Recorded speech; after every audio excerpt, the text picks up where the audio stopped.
Hello friends, welcome to my channel. Friends, మీకు మా video నచ్చినట్లయితే వీడియోని లైక్ చేయండి, అలాగే ఛానల్ని సబ్స్క్రైబ్ చేసుకోండి. ఈ వీడియో చాలా ఇంట్రెస్టింగ్గా ఉండబోతుంది, తప్పకుండా చివరి వరకు చూడండి. ఇక వీడియోలోకి వెళ్ళినట్లయితే ఆదిత్య అలేఖ్య గురించే ఆలోచిస్తూ చాలా టెన్షన్ పడుతూ ఉంటాడు. ఏంటి, అలేఖ్యకి పెళ్ళైపోయిందని, తను ఫారెన్లో ఉందని నాన్న చెప్పాడు. కానీ అలేఖ్య ఈ పరిస్థితిలో కనిపించడం ఏంటి, అసలు విషయం ఏంటో తెలుసుకోవాలి అని ఆదిత్య అలేఖ్య గురించే ఆలోచిస్తూ ఉంటాడు. ఇక అప్పుడే ఆనంది గదిలోకి రాగానే, ఆనంది నాన్నొచ్చాడా అని అడుగుతాడు. వచ్చారండి మామయ్య గారు, ఇందాకే పైకి వెళ్తుంటే చూశాను అని ఆనంది అంటుంది. అది విని ఆదిత్య వెంటనే పరిగెత్తుకుంటూ బయటికి వెళ్తాడు. అది చూసి ఆనందికి ఏమీ అర్థం కాదు. ఏంటి, ఆదిత్య గారు వింతగా ప్రవర్తిస్తున్నారు. దివ్యని హాస్పిటల్లో చూసి వచ్చినప్పటి నుండి ఆదిత్య గారు ఏ విషయంలోనూ బాగా ఆలోచిస్తూ టెన్షన్ పడుతున్నారు. ఏం జరిగి ఉంటుంది అని ఆనంది అనుకుంటూ ఉంటుంది.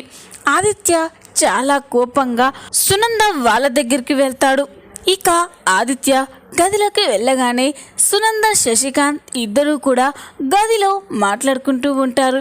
ఇక శశికాంత్ ఆదిత్యని చూసి, రే ఆది, నేనే నీతో మాట్లాడాలి అనుకున్నాను, నువ్వే వచ్చావా, రారా కూర్చో, ఇప్పుడు దివ్యకి ఎలా ఉంది అని అడుగుతాడు. అప్పుడు ఆదిత్య, నాన్న, ముందు నేను అడిగిన దానికి మీరు కరెక్ట్గా సమాధానం చెప్పండి అని ఆదిత్య అంటాడు. ఇక సునంద, ఏంట్రా అది, ఏమంటున్నావు నువ్వు, మీ నాన్నని ఏ విషయం గురించి అడగాలి అనుకుంటున్నావు అని అంటే, అమ్మ, నాన్న నాకు ఒక విషయంలో పెద్ద అబద్ధం చెప్పాడు, నన్ను మోసం చేశాడు అని ఆదిత్య అంటాడు. ఆదిత్య అలా అంటూ ఉంటే సునంద శశికాంత్ ఇద్దరూ కూడా ఒక్కసారిగా షాక్ అయిపోయి చూస్తూ ఉంటారు. ఇక శశికాంత్, రే ఆది, నేను నిన్ను మోసం చేయడం ఏంట్రా, నీకు అబద్ధం చెప్పడం ఏంటి, ఏం మాట్లాడుతున్నావురా అని అంటాడు. నాన్న, మిమ్మల్ని సూటిగా ఒక ప్రశ్న అడుగుతాను, దానికి సమాధానం చెప్పండి అని అంటే, అడగరా అని శశికాంత్ అంటాడు. ఇక ఆదిత్య, అలేఖ్యకి నిజంగానే పెళ్ళి అయిపోయిందా, తను ఫారెన్లో ఉంటుందా అని ఆదిత్య అడుగుతాడు. అది విని శశికాంత్ సునంద ఒక్కసారిగా షాక్ అయిపోతారు. ఒకరి మొహాలు ఒకరు చూసుకుంటూ టెన్షన్ పడుతూ ఉంటారు. ఇక శశికాంత్ అయితే, ఇదేంటి, ఇన్ని రోజులు లేంది వీడు ఇంత సడన్గా అలేఖ్య గురించి ఎందుకు అడుగుతున్నాడు అని శశికాంత్ కంగారు పడుతూ ఉంటాడు. అది గమనించిన ఆదిత్య, ఏంటి నాన్న, అలేఖ్యకి పెళ్ళి నిజంగానే జరిగిందా అంటే మీరెందుకు అంత కంగారు పడుతున్నారు, మీరు నాతో చెప్పారు కదా తనకి పెళ్ళైపోయింది, వాళ్ళు ఫారెన్లో ఉంటున్నారని అని ఆదిత్య అంటాడు. ఇక శశికాంత్, అవునరా, నిజమే కదా, అలేఖ్య నిన్ను కాదనుకొని తన పేరెంట్స్ చూసిన ఫారెన్ అతన్ని పెళ్లి చేసుకొని అక్కడనే సెటిల్ అయిపోయింది, ఈ విషయం నేను ఎప్పుడో చెప్పాను కదరా అని శశికాంత్ అంటాడు. అప్పుడు ఆదిత్య, లేదు నాన్న, మీరు నాకు అబద్ధం చెప్పారు, నన్ను మోసం చేశారు, నా అలేఖ్యని నన్ను విడదీశారు అని ఆదిత్య అంటాడు. ఇక సునంద, రే ఆది, ఏమంటున్నావురా, అలేఖ్యని నిన్ను మేం విడదీయడం ఏంటి, అలేఖ్యే కదా నీకు యాక్సిడెంట్ అయిందని వాళ్ళ పేరెంట్స్ మాటలు విని వెళ్ళిపోయింది, తను వేరే పెళ్ళి చేసుకుంది అని సునంద అంటుంది. లేదమ్మా, లేదు, నా అలేఖ్య వేరే పెళ్ళి చేసుకోలేదు, అసలు తన మనసులో ఇంకా నేనే ఉన్నాను, నన్నే ప్రేమిస్తుంది అని ఆదిత్య అంటాడు. ఇక శశికాంత్ సునంద అయితే షాక్ అయిపోయి చూస్తూ ఉంటారు. ఇక శశికాంత్, రే ఆది, ఏం మాట్లాడుతున్నావురా అని అంటే, అవును నాన్న, అలేఖ్యకి పెళ్ళి కాలేదు, మీరే నన్ను మోసం చేశారు, నాకు అబద్ధం చెప్పారు, అలేఖ్య పైన నా మనసు విరిగిపోయేలా చేశారు అని ఆదిత్య అంటాడు. రే ఆది, ఏం మాట్లాడుతున్నావురా? అసలు ఏం జరిగింది? ఇన్ని రోజులు లేంది ఇప్పుడు అలేఖ్య గురించి మళ్ళీ ఎందుకు ప్రస్తావన వస్తుంది అని సునంద అంటుంది. ఇక ఆదిత్య, ఎందుకంటే నువ్వు యాక్సిడెంట్ చేసి ఆనంది ఇంట్లో పెట్టిన దివ్య ఎవరో కాదమ్మా, నేను ప్రాణంగా ప్రేమించిన అలేఖ్యనే అని ఆదిత్య చెప్పగానే సునంద శశికాంత్ ఒక్కసారిగా షాక్ అయిపోతారు. రేయ్, ఏం మాట్లాడుతున్నావురా? నేను యాక్సిడెంట్ చేసింది దివ్యకి కదా అని అంటే, లేదమ్మా, ఆ దివ్యనే అలేఖ్య. ఇన్ని రోజులు గతం మర్చిపోయి ఆనంది వాళ్ళ అమ్మ వాళ్ళ దగ్గర ఉన్నది నేను ప్రేమించిన అలేఖ్యనే. ఇన్ని రోజుల్లో మనం ఎప్పుడూ కూడా ఆ దివ్యని చూడలేదు, తనతో మాట్లాడలేదు, అందుకే మనకి ఈ నిజం తెలియలేదు అని చెప్పగానే ఇక శశికాంత్ సునంద స్టన్ అయిపోయి చూస్తూ ఉంటారు. ఈరోజు అదే దివ్యకి తనకి గాయమైంది. తనని హాస్పిటల్కి తీసుకెళ్ళిన తర్వాత ఐసీయూలో ఉన్న దివ్యని నేను చూశాను. తను దివ్య కాదు, నేను ప్రాణంగా ప్రేమించిన నా అలేఖ్య అని ఆదిత్య ఏడుస్తూ ఉంటాడు. అది విని ఇక శశికాంత్ సునంద షాక్ అయిపోతారు.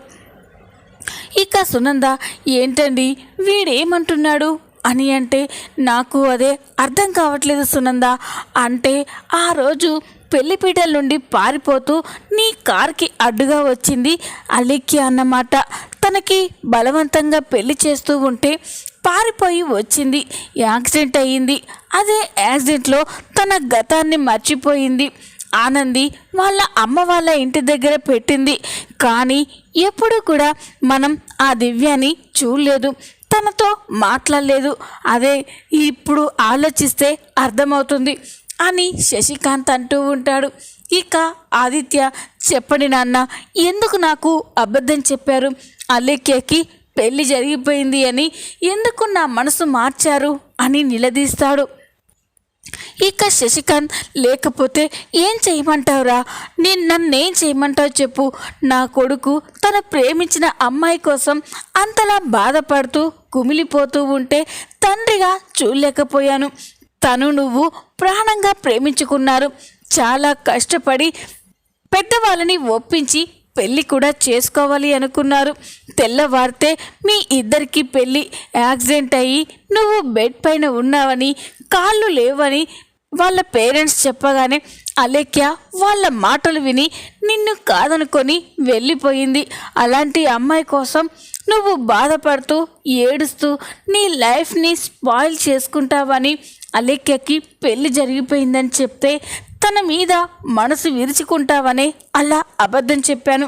అలా అబద్ధం చెప్పి ఆనందితో పెళ్లి చేశాం అని శశికాంత్ అంటాడు. ఇక ఆదిత్య మాత్రం చాలా బాధపడుతూ కోపంగా చూస్తూ ఉంటారు. ఇక సునంద, రే ఆది, జరిగిపోయిందేదో జరిగిపోయింది. ఇప్పుడు ఆనంది నీ భార్య. ఆనంది లాంటి మంచి అమ్మాయి నీ లైఫ్లో ఉంది. అలేఖ్యతో నీకు ప్రేమ బంధం మాత్రమే ఉంది, కానీ ఆనందితో మాత్రం నీకు అగ్ని సాక్షిగా పెళ్లి జరిగింది. ఈ జీవితానికి ఆనందియే నీ భార్య. అలేఖ్య గురించి ఆలోచించకు. తనకి గతం గుర్తొచ్చాక వాళ్ళ పేరెంట్స్కి అప్పచెబుదాం అని సునంద అంటుంది. ఇక ఆదిత్య, లేదమ్మా, నా వల్ల కాదు. అలేఖ్యకి పెళ్లి జరిగిపోయింది, తను వేరొకరి జీవితంలో ఉంది అని తెలిసినా కూడా నా మనసులో అలేఖ్యనే ఉంది.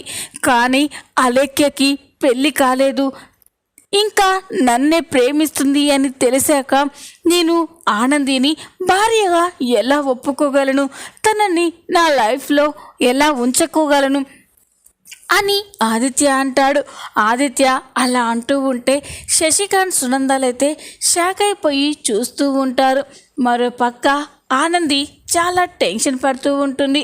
ఆదిత్య గారు మామయ్య గారితో అత్తయ్య గారితో ఏ విషయం గురించి ఇంతసేపు మాట్లాడుతున్నారు అని కంగారు పడిపోతూ ఉంటుంది. ఇక శశికాంత్, రే, అయితే ఇప్పుడు ఏం చేయాలనుకుంటున్నావురా అని అంటే అప్పుడు ఆదిత్య, అదే అర్థం కావట్లేదు నాన్న. తాళి కట్టిన భార్యని వదులుకోలేను, అలా అని ప్రాణంగా ప్రేమించిన అమ్మాయిని కూడా వదులుకోలేను. ఈ ఈ సమస్యకి పరిష్కారం ఎక్కడ దొరుకుతుందో ఏంటో అని ఆదిత్య బాధపడుతూ అక్కడి నుంచి వెళ్ళిపోతాడు. ఆదిత్య వెళ్ళిపోగానే శశికాంత్ సునందాలైతే ఇక టెన్షన్ పడుతూ ఒకరి మొహాలు ఒకరు చూసుకుంటూ కంగారు పడుతూ ఉంటారు. ఏంటండి ఇలా జరిగిందేంటి? అంతా సవ్యంగా జరిగిపోయింది. ఆదిత్య కూడా ఆనందిని భార్యగా ఒప్పుకున్నాడు. ఇప్పుడు వాళ్ళిద్దరి జీవితం మొదలవుతూ ఉంటే మధ్యలో ఈ అలేఖ్య రావడం ఏంటి అని సునంద అంటుంది. అదే నాకు అర్థం కావట్లేదు సునంద. బహుశా ఇది మనకొక పెద్ద పరీక్ష. దీనిలో నిర్ణయం ఆదిత్యదే. వాడు ఏ నిర్ణయం తీసుకుంటాడోనని నాకు చాలా భయంగా ఉంది. పాపం ఆనందిని తలుచుకుంటేనే తట్టుకోలేకపోతున్నాం అని శశికాంత్ కూడా బాధపడుతూ ఉంటాడు. ఆదిత్య ఇక గదిలోకి వెళ్ళగానే ఆనంది ఆదిత్య గురించే ఎదురు చూస్తూ ఉంటుంది. ఆదిత్యని చూసి, ఏంటి ఆదిత్య గారు, అత్తయ్య గారితో మామయ్య గారితో మాట్లాడారా? అయినా మీరు మామయ్య గారితో అంత సీరియస్గా ఏం మాట్లాడుతున్నారు? హాస్పిటల్ నుండి వచ్చినప్పటి నుండి మిమ్మల్ని గమనిస్తూనే ఉన్నాను. దివ్యని చూసినప్పటి నుండి మీరు ఎందుకో టెన్షన్ పడుతున్నారు. అసలు ఏం జరిగింది అని ఆనంది ఆదిత్యని అడుగుతూ ఉంటే ఆదిత్య ఏం సమాధానం చెప్పకుండా బాధపడుతూ ఉంటాడు. ఏం చెప్పమంటావు ఆనంది? నువ్వు సొంత చెల్లెలిలా భావిస్తున్న ఆ దివ్య ఎవరో కాదు, నేను ప్రాణంగా ప్రేమించిన అలేఖ్య అని నీతో ఎలా చెప్పగలను? నిన్ను భార్యగా ఒప్పుకున్నాను అని నీకు మాట ఇచ్చాను, నీకు ఎన్నో ఆశలు కల్పించాను. ఇప్పుడు మళ్ళీ నేను ప్రేమించిన అమ్మాయి వచ్చింది అని చెప్తే నువ్వు ఎలా తట్టుకోగలవు? నీకు ఈ విషయాన్ని ఎలా చెప్పాలి అని ఆదిత్య బాధపడుతూ ఉంటాడు. ఆదిత్య గారు చెప్పండి, దివ్యని చూసినప్పటి నుండి మీరెందుకు అలా అయిపోయారు అని అంటున్నాడు. ఆనంది, నీకు దివ్య ఎవరో తెలుసా అని అంటే, లేదు ఆదిత్య గారు, చెప్పాను కదా ఆ రోజు అత్తయ్య గారి కార్కి యాక్సిడెంట్ అయింది అని, అప్పుడే దివ్య మనకి కనిపించింది కదా అని ఆనంది అంటుంది. అప్పుడు ఆదిత్య, నిజంగా నువ్వు చాలా గొప్పదానివి ఆనంది, నీది చాలా గొప్ప మనసు. ఆ అమ్మాయి ప్రాణాలు కాపాడి చాలా మంచి పని చేశావు. నీకు ఎప్పటికీ నేను రుణపడి ఉంటాను. ఆ రోజే కనుక నువ్వు అలేఖ్యని హాస్పిటల్కి తీసుకెళ్ళకపోయి ఉంటే తనకి ఏం జరిగేదో అని ఆదిత్య అంటూ ఉంటే ఆనంది షాక్ అయిపోతుంది. ఏంటి ఆదిత్య గారు ఏమన్నారు? దివ్య పేరు ఇప్పుడు ఏదో అన్నారే అని అంటే అప్పుడు ఆదిత్య షాక్ అయిపోతాడు.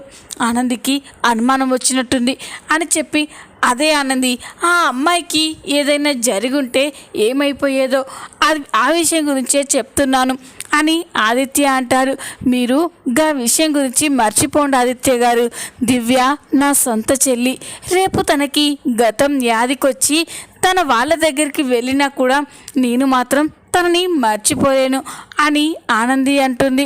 ఇక ఆదిత్య కూడా, ఆనంది నిన్నొక విషయం అడగొచ్చా అని అంటే అప్పుడు ఆనంది, చెప్పండి ఆదిత్య గారు, ఏంటా విషయం అని అంటుంది. అప్పుడు ఆదిత్య, నా ఫ్రెండ్కి ఒక చిన్న సమస్య వచ్చిందా అంది. ఆ సమస్యని నువ్వే క్లారిఫై చేయాలి. అందులో నన్నే నువ్వు నా ఫ్రెండ్లా ఊహించుకోవాలి.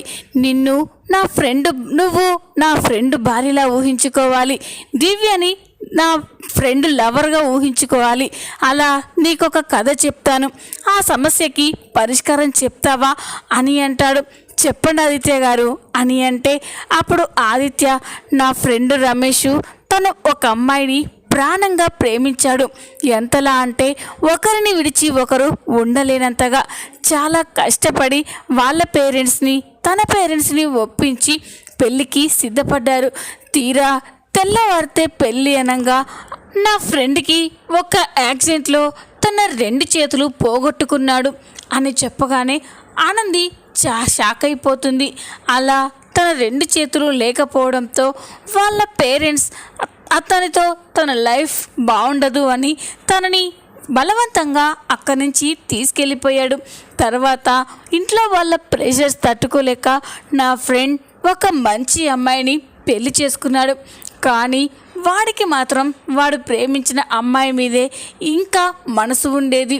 కొన్ని కారణాల వల్ల కొన్ని రోజుల తర్వాత తను తాళి కట్టిన భార్యని తన భార్యగా అంగీకరించాడు. అలా అంగీకరించిన తర్వాత మళ్ళీ ఆ అమ్మాయి నువ్వే నాకు కావాలి అని నా ఫ్రెండ్ దగ్గరికి వచ్చింది. ఇప్పుడు వాడేం చేయాలి ఆనంది? నువ్వు ఈ కథ మొత్తం విన్నావు కదా. ప్రాణంగా ప్రేమించిన అమ్మాయితో తన జీవితాన్ని పంచుకోవాలా, లేకపోతే తనే ప్రాణంగా బ్రతుకుతున్న తన భార్యతో తన జీవితాన్ని పంచుకోవాలా అని ఆదిత్య అడుగుతూ ఉంటాడు. అది విని ఇక ఆనంది అయితే చాలా కంగారు పడుతూ ఆలోచిస్తూ ఉంటుంది. ఇక ఆదిత్య చెప్పానంది, ఇందులో నీ నిర్ణయం ఏంటి? నువ్వే ఆ అమ్మాయి స్థానంలో ఉండి ఆలోచించు, నన్ను నా ఫ్రెండ్లా అనుకో, ఇప్పుడు నీ సమాధానం ఏంటి అని అడుగుతాడు. ఇక ఆనంది ఆలోచించి, చూడాదిత్య గారు, ఈ జీవితంలో ఎంతోమంది ప్రేమించుకుంటారు, కానీ పెళ్ళి మాత్రం కొంతమంది చేసుకుంటారు. ప్రేమ అనేది అది మనసుల ఇష్టంతో జరిగింది, కానీ పెళ్ళి అనేది ఆ దైవాల సాక్షిగా స్వర్గంలో నిర్ణయించబడేవి. కాబట్టి ప్రేమ బంధం కంటే పెళ్లి బంధమే ఎక్కువ ముఖ్యమైనది. ఇప్పుడు తను ప్రేమించిన అమ్మాయి వేరొకరిని పెళ్లి చేసుకోవచ్చు, కానీ మీ ఫ్రెండ్ని పెళ్లి చేసుకొని మీ ఫ్రెండే ప్రాణంగా బ్రతుకుతున్న ఆ అమ్మాయి వేరొకరిని భర్తగా ఎలా అంగీకరిస్తుంది చెప్పండి? అందుకే నా సమాధానం, భార్యకే న్యాయం జరగాలి, భార్యతోనే మీ ఫ్రెండు కలిసి ఉండాలి, తను ప్రేమించిన అమ్మాయికి నచ్చజెప్పి తనకి కూడా ఒక మంచి అబ్బాయితో పెళ్లి చేయాలి అని ఆనంది చెప్పగానే ఆదిత్య షాక్ అయిపోయి చూస్తూ ఉంటాడు. ఇక ఆనంది, ఏంటి ఆదిత్య గారు, ఏమీ మాట్లాడరేంటి, నేనేమైనా తప్పుగా చెప్పానా అని అంటే, ఇక ఆదిత్య, తప్పుగా కాదానంది, నువ్వు చెప్పింది నిజమే, కానీ అలక్యని కూడా నేను వదులుకోలేను, అలా అని నిన్ను దూరం చేసుకోలేను అని ఇక ఆదిత్య అనుకుంటూ ఉంటాడు. ఇక ఆనంది, సరే ఆదిత్య గారు, ఆ విషయాలన్నీ మర్చిపోండి, ఈరోజు మనకి చాలా స్పెషల్ అయిన రోజు కావాల్సింది, కానీ కొన్ని కారణాల వల్ల అది ఆగిపోయింది. త్వరలోనే మళ్ళీ మన కళ, మన ఆశలు నిజమవుతాయి, ఇప్పటికే చాలా లేట్ అయింది, పడుకోండి అని ఆనంది చెప్పి నిద్రపోతారు. ఇంతలోనే ఉదయం అవుతుంది. ఉదయం అయినా కూడా ఆదిత్య మాత్రం అలేఖ్య గురించే ఆలోచిస్తూ ఉంటాడు. ఇదిలా ఉండగా మరో పక్క నర్సు అలేఖ్యకి ట్రీట్మెంట్ చేస్తూ ఉంటే అప్పుడే అలేఖ్యలో కాస్త కదలికలు వచ్చి స్పృహలోకి వస్తూ ఉంటుంది. పద్మమ్మ మాత్రం బయటనే అలేఖ్య కోసం ఎదురు చూస్తూ అక్కడే కాపు కాస్తూ ఉంటుంది. ఇక అలేఖ్యకి స్పృహ వచ్చి ఒక్కసారిగా కళ్ళు తెరిచి చూస్తుంది. కళ్ళు తెరిచి చూసి అలేఖ్య చాలా టెన్షన్ పడుతూ అయోమయంగా చూస్తూ ఉంటుంది. అది గమనించిన సిస్టర్ వెంటనే పద్మమ్మ దగ్గరికి వస్తుంది. పద్మమ్మ గారు, మీ అమ్మాయికి స్పృహ వచ్చిందండి అని చెప్పగానే పద్మమ్మ చాలా సంతోషపడుతూ పరిగెత్తుకుంటూ అలేఖ్య దగ్గరికి వెళ్తుంది. అలేఖ్యని చూసి, బిడ్డ ఇప్పుడు ఎట్లుంది బిడ్డ, నీ పానం మంచిగుంది కదా అని పద్మమ్మ ఆప్యాయంగా పలకరిస్తూ ఉంటే అలేఖ్యకి ఏమీ అర్థం కాదు. పద్మమ్మని గుర్తుపట్టకుండా అయోమయంగా చూస్తూ ఉంటుంది. అది గమనించిన పద్మమ్మ, ఏంది బిడ్డ దివ్య గట్ల చూస్తున్నవేందమ్మా, నేనమ్మా మీ పెద్దమ్మని అని అంటూ ఉంటే అలేఖ్యకి ఏమీ గుర్తురాదు. ఇక వెంటనే ఎవరు నువ్వు అని అంటుంది. అది విని పద్మమ్మ ఒక్కసారిగా షాక్ అయిపోతుంది. ఏంది బిడ్డ, నేను బిడ్డ మీ పెద్దమ్మని, మీ అక్క ఆనంది, మీ పెదనైన సింహాద్రి, వీళ్ళెవ్వరూ గుర్తులేదా అని అంటే, నాకెవ్వరూ గుర్తులేరు, అయినా నా పేరు దివ్య కాదు, నా పేరు అలేఖ్య అని చెప్పగానే పద్మమ్మ షాక్ అయిపోతుంది. ఇక పద్మమ్మకి అసలు విషయం గుర్తొస్తుంది. అంటే బిడ్డకి గతం యాదికొచ్చినట్టుంది అని కంగారు పడుతూ ఉంటుంది. ఇక వెంటనే, నేనేంటి ఇక్కడ ఉన్నాను, నా ఆది కోసమే కదా నేను పెళ్లి పీడలు మించి పారిపోయి వచ్చాను, నేను ఇప్పుడే ఈ క్షణమే నా ఆదిని చూడాలి అని అలేఖ్య ఆ బెడ్ మించే లేచి వెళ్తూ ఉంటే ఇక సిస్టర్ పద్మమ్మ ఆపుతూ ఉంటారు. కానీ అలేఖ్య మాత్రం వాళ్ళని విడిపించుకొని పరిగెత్తుకుంటూ ఆదిత్య ఇంటికే వస్తూ ఉంటుంది. ఇక అలేఖ్య వచ్చేసరికి అందరూ కూడా ఇక హాల్లో కూర్చొని మాట్లాడుకుంటూ ఉంటారు. అలేఖ్య హాల్లోకి వచ్చి ఆది ఆది ఎక్కడున్నావు ఆది అని ఆదిత్యని పిలుస్తూ ఉంటుంది. అలేఖ్య ఇంటికి రావడం చూసి శశికాంత్, సునంద, ఆదిత్య, ఆనంది అందరూ కూడా షాక్ అయిపోయి చూస్తూ ఉంటారు. ఇక ఆనంది మాత్రం దివ్యని చూసి చాలా సంతోషపడుతూ దివ్య అని ప్రేమగా అలేఖ్య దగ్గరికి వెళ్తూ ఉంటే అలేఖ్య మాత్రం ఏమీ అర్థం కాకుండా చూస్తూ ఉంటుంది. మరి చూద్దాం నెక్స్ట్ ఎపిసోడ్లో ఏం జరగబోతుందో. ఈ వీడియో కనుక మీకు నచ్చినట్లయితే లైక్ చేయండి, సబ్స్క్రైబ్ చేసుకోండి. Thanks for watching.